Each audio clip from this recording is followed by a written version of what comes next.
Hello বন্ধুরা, শুভ সন্ধ্যা। এই যে আমি এখন পকোড়া বানাচ্ছি। যে ম্যারিনেট করে চিকেনটা রেখে দিয়েছিলাম, এর মধ্যে একটু চালের গুঁড়ো দিয়ে দিচ্ছি কর্নফ্লাওয়ার,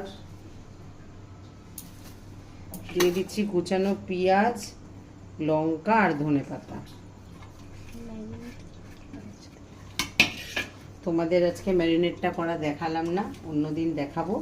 আজকে একটু মানে বৃষ্টির মধ্যে পকোড়া বানিয়ে আমরা খেয়ে ফেলি।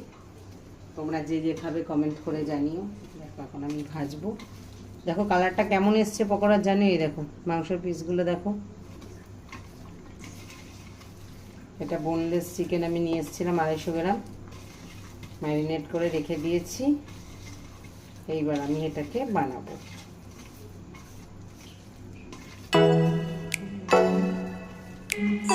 কড়াইতে তেল বসিয়ে দিয়েছি, আর এই কড়াইটা দেখো কত